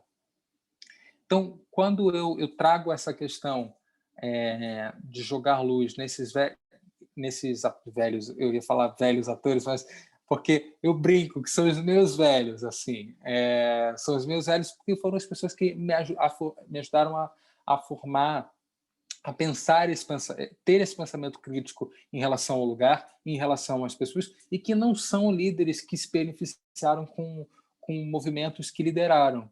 São pessoas, todas elas que citei, Firmino, Maria Helena e tantos outros espalhados, não só aqui na Rocinha, mas em tantos outros lugares, você percebe, você que mora numa favela sabe, as pessoas mais velhas, elas fizeram porque tinham aquilo como missão. A minha vida, mudar a minha vida, mudar a vida do outro, provocar a mudança que eu quero num conjunto, é um projeto de favela que eu quero, é um projeto de cidade possível que eu quero. E essas pessoas, elas não pensavam, elas não tinham esse desejo de fazer querendo ter algum tipo de retribuição para logo. Quando você vai conversar com essas pessoas, os líderes mais velhos, comunitários, você percebe que elas faziam porque elas tinham que fazer, não porque queriam alguma benesse em relação àquilo. Você percebe isso nos líderes mais novos, na faixa dos 40, dos 30, dos 20, que acabam colocando nessas ações, na verdade, tornando essas ações públicas. Acho que isso é que é o pior.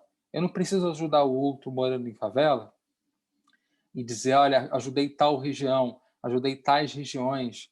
Eu não preciso fazer esse ato de coletividade, porque impacta a minha vida, impacta a vida do outro, mas também impacta a minha vida, e tornar isso, de certa forma, uma foto do Instagram para ganhar like, ou um tweet no Twitter para ganhar like, ser retweetado, ganhar seguidores, ser seguido por artistas famosos ou não famosos. Não se precisa disso. E aí, é aí que está o real significado de comunidade, que é, de fato, a comunhão de uma mesma unidade, a comunhão de uma mesma realidade, de um mesmo pensamento, é a energia imbuída em transformações que impactem não só a minha vida, mas a vida do outro. Acho que tem essa conexão. Eu, tanto quanto você, abomino esse tipo de atitude, esse tipo de ação, não concordo, rechaço. E essas pessoas, eu falei, eu não vou torná-las citadas no livro, eu não quero. Eu vou citar a minha velha guarda, que foi quem fez e faz ainda muito pela Rocinha e que também fizeram por outras favelas. E creio que você, onde você mora, também tem esses atores que são de profunda importância para o território. E sendo você uma moradora de favela, você entende muito bem o que eu estou falando. Obrigada.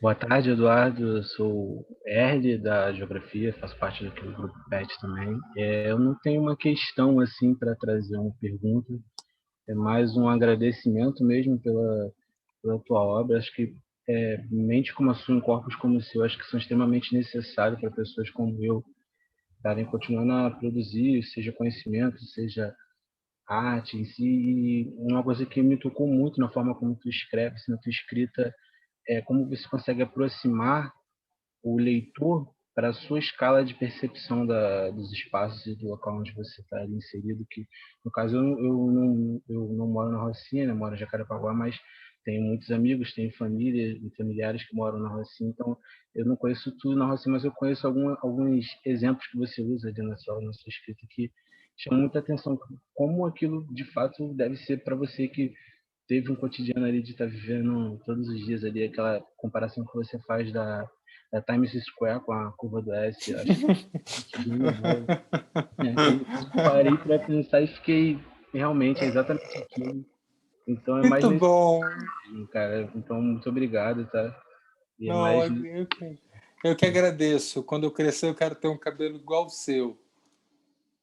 Não, mas olha só, não é muito bom você falar disso, porque eu escrevi o livro, gente, para quem não mora na Rocinha, quem não mora em favela, eu escrevi o livro para que você também entrasse.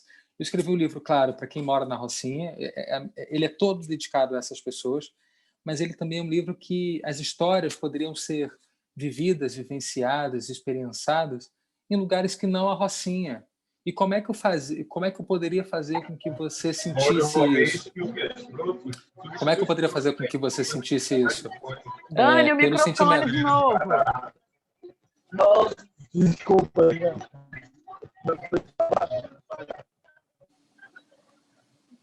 Eu só...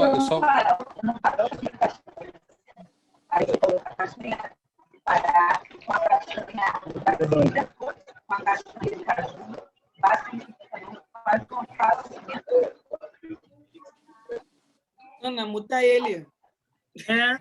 Já tentei, gente. Vocês acham que eu não tentei fazer isso? Não, eu estava dizendo que para fazer com que todo mundo sentisse junto as mesmas coisas que eu sinto morando aqui na Rocinha, era um livro que tinha que falar sobre sentimento.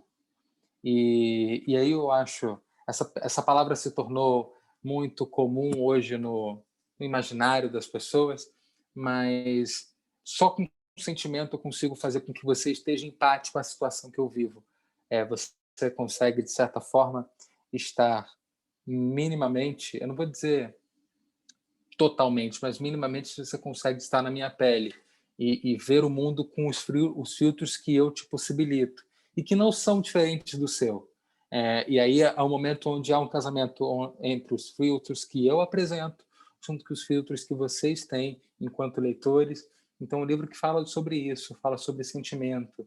São histórias que poderiam acontecer em Japeri, enfim, na Nova Holanda, poderia acontecer em Pinheiros, poderia acontecer também em Pernambuco, sabe? São histórias de um Brasil. Acho que eu reflito nele histórias de um país colapsado com a pandemia.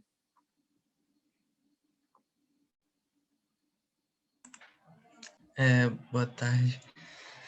Eu queria primeiro agradecer por todas as perguntas e também por você estar aqui. Eu também sou morador da Rocinha e eu acho que eu nunca me senti tão representado num livro. Puxa, Nando, que legal. Eu terminei de ler ainda agora, mas eu já tinha comprado ele antes, mas foi o segundo livro assim que eu li que eu me senti representado. Eu li o do Giovanni Martins, acho que você conhece. O Sol na Cabeça. Que também é um livro de contos e que ele diz muito também sobre o ser favelado, né? Então, eu senti muito essa similaridade e eu queria perguntar um pouco como você vê essa questão das pessoas que não são de dentro da favela falar da favela. Por exemplo, a gente tem alguns casos na mídia, por exemplo, recentemente aconteceu a manifestação por conta da morte do João, né? E a CNN entrou ao vivo e falou que era vandalismo. Ou o caso também sobre as manifestações do George Floyd, onde a Globo News botou muita gente branca para falar sobre aquelas manifestações. Então, você é um cara negro falando da favela.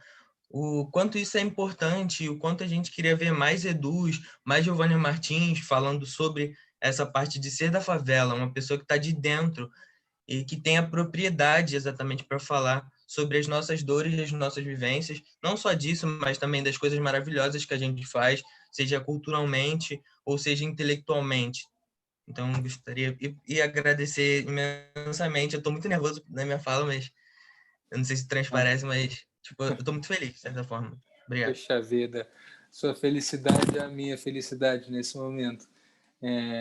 Você trouxe uma palavra muito boa, que é propriedade, né? Eu acho que essas pessoas, quem não mora e que geralmente é branco, elas sempre se colocaram a analisar, Nando, esse lugar como o lugar onde elas iam e depois voltavam para casa. Por exemplo, eu vou pegar uma coisa que nos últimos anos eu virei conselheiro de duas instituições, do Fórum Brasileiro de Segurança e também da Rede de Observatório da Segurança. E aí eu cunhei essa brincadeira que eu falei mais cedo, que é intelectual orgânico e acadêmico. Os intelectuais acadêmicos, eles sempre vinham aqui, eles faziam uma pesquisa sobre. E nós, por morarmos aqui, nós fazemos sobre e com, porque nós somos seres que estamos inseridos nesse contexto. E temos propriedade para falar, e somos aptos a falar. E não há melhor gente ou alguém para desenvolver falas profundas e reflexões sobre esses contextos, essas camadas que nós, sendo negros, negras, pretos, favelados, periféricos, trans, gays, enfim, toda essa cadeia de pessoas que são a maioria, né? A Lilia Schwartz fala muito disso, é a maioria que é minorizada, porque quando a gente fala dessas pessoas não são minorias, são as maiorias. Então, você trouxe essa palavra, né? Propriedade, ter propriedade. Se eu não vivo aquilo, eu posso entender, mas falar sobre, eu não poderei. E para isso, para que haja uma reflexão, uma compreensão sobre a dinâmica dessa vida nesses lugares, eu preciso ter esses atores. E é por isso que é importante a gente fazer com que cada mais... É o lance da potência, é o do puxa um. Na favela sempre existiu isso. Esse é o ninguém solta a mão de ninguém que deu certo e que dá certo todos os dias. Quando alguém que vai ler o livro, alguém que viu uma matéria minha ou que me viu na televisão fala, eu também quero, como eu fiz anos atrás, e vai lá e faz. E eu posso minimamente ajudar, sem ganhar louros disso, mas eu posso minimamente ajudar, eu posso incentivar essa pessoa com alguma palavra, e aí eu puxo essa pessoa e ela puxa outra. Eu acho que essa cadeia que a gente tem que privilegiar hoje, porque são esses lugares, são essas pessoas, Nando, que vão ser os principais atores das transformações de um Rio de Janeiro, tanto cidade quanto estado, possível. E quiçá não, mas um país possível, só com essas pessoas. Só quando essas pessoas chegarem nesses lugares, na tomada de decisão, quando elas estiverem com a caneta na mão, podendo assinar os papéis brancos que decidem a contratação de pessoas, a publicação de autores negros e negras periféricos e pretos, a entrada dela em diversas vertentes, que aqui eu não vou listar, sabe assim, fazer com que uma galera da Baixada entre na PUC, seja bolsista de geografia, sabe assim, é nesse nível. E que seja a pessoa que vai assinar essa bolsa seja uma pessoa negra, sabe assim, é isso que hoje eu privilegio isso. A minha missão é essa hoje, enquanto pensador, enquanto escritor, enquanto jornalista, enquanto jovem, enquanto menino favelado, Eduardo ou Edu, essa é a minha missão hoje. E o livro, eu acho que ele é dedicado, ele na verdade eu dispus força aqui, energia aqui nele para que as pessoas lessem e se sentissem aptas a também fazer. É tudo um movimento. E eu convido não só você, mas todos que estão aqui a refletirem junto, a pensarem junto, a criarem junto. Porque a gente está falando de um projeto, como eu disse agora há pouco, um projeto de cidade possível, que só vai ser um projeto de cidade possível, só será possível quando a favela estiver integrada, quando a periferia estiver integrada, quando os atores políticos, não políticos por estarem na política tradicional, mas quando essas pessoas tiverem visibilidade e não somente voz, porque muita gente fala assim, a gente precisa dar voz. Não. O que você precisa é ouvir. Essas pessoas falam, essas pessoas clamam, essas pessoas gritam diariamente. É você que tem que parar para pensar se você escuta ou você não escuta. Acho que a dinâmica tem sido essa, e na verdade é essa. É de promover a visibilidade, promover que mais pessoas diversas estejam ocupando esses espaços e promover também a escuta, que eu acho que é muito importante. Já que a gente quer adentrar nesses lugares, a gente tem que estar, além dos nossos lugares de fala, que são primordiais, a gente também tem que trazer consigo o lugar da escuta, porque é isso, é uma via de mão dupla, vão te trazer questões e você vai trazer as suas. Haverá uma troca, e o que vem dessa troca é revolucionário.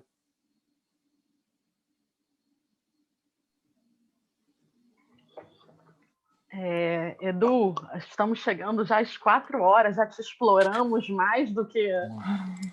mas eu queria também fazer uma pergunta, fazer um breve comentário, uma pergunta. Bom, dizer assim, né, como alguém que não é moradora da Rocinha, que eu... Bom, primeiro que foi uma delícia ler teu livro, é daquele livro... Bom, é óbvio, aquele livro que a gente lê assim, tá bom, mas não dá para ter mais? Tá bom, já acabou, né? Assim, tem essa sensação a gente pensou nisso. Não, a gente já quer volume 2, tá? Então, primeira coisa é isso aí, muito curto, né? A gente quer mais, queremos ler mais o Edu. Mas eu acho que é uma leitura que, por mais assim, né, que traga questões muito sérias, muito graves, muito importantes, é uma delícia fazer esse percurso com você pela Rocinha. Então, dá muito prazer imaginar a curva do S como a Times Square. Né, acho que você tem e aí é óbvio, aí a minha deformação como geógrafa, né, que é ficar olhando para isso, né? Como é que você descreve a paisagem? Então, você fala muito da paisagem sonora da Rocinha. Para além do tiroteio, mas a buzina, o trânsito, né? Essa coisa meio cacofônica, meio caos, mas ao mesmo tempo é onde você se sente em casa. Toda a coisa dos cultos, né? Tem um dos contos que você fala dessa paisagem dos cultos, você não precisa nem mais ver que horas são. Então, tem muitos elementos ali que para mim são de uma geografia, né? De um conhecimento geográfico seu próprio, né? De quem mora, de quem vive, né? De quem experiencia um lugar, assim. Então, eu acho que na minha leitura isso apareceu, me convocou muito. Ficar imaginando a Rocinha e sentindo e tendo essa experiência, por mais que eu conheça a Rocinha pifiamente.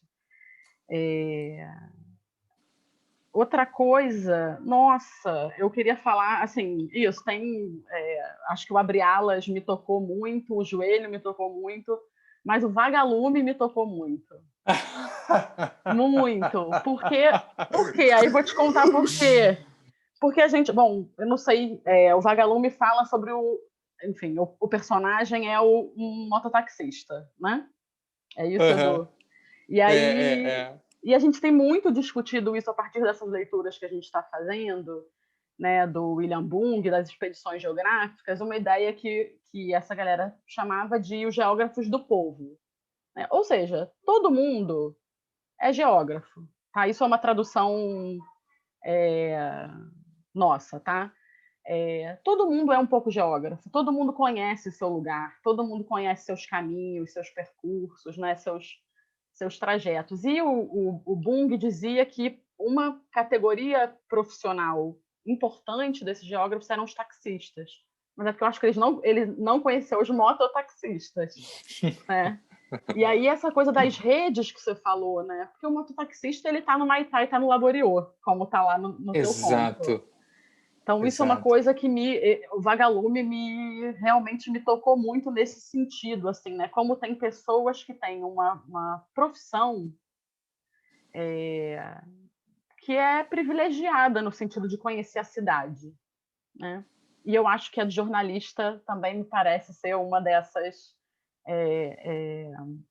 profissões ou categorias profissionais, né?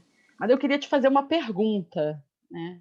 Porque enfim, também é uma questão que tem surgido a partir das nossas leituras, essa ideia do pesquisar sobre, o pesquisar com, isso é o que tem aparecido muito recorrentemente nas nossas discussões. E aí queria te perguntar, assim, né, hoje, como conhecer a Rocinha sem fazer turismo de safari, né? Como conhecer, assim, para quem não conhece... Manda mensagem para o Mickey aqui, e vem na Disneyland, conhece. Cadê? É tipo isso, né? Mas tipo como conhecer que lugares você diria, isso aqui fala muito da Rocinha, além da Via Ápia e da Times Square, Curva do Oeste. Qual meio de transporte você acha que seria o mais adequado?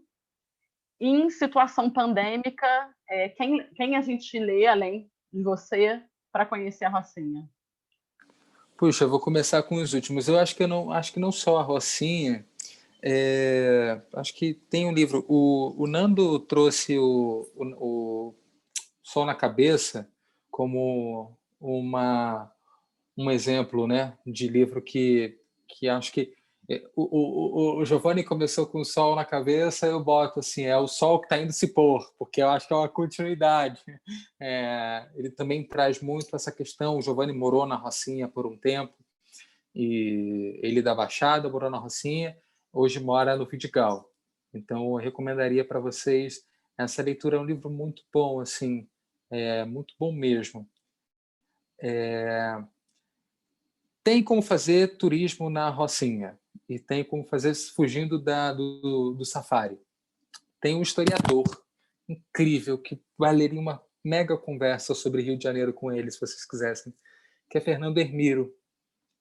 Também é colega de faculdade nosso, acabou de se formar na PUC, mas ele se formou tardiamente, mas é conhecedor tem muitas faculdades que a vida foi o credenciando.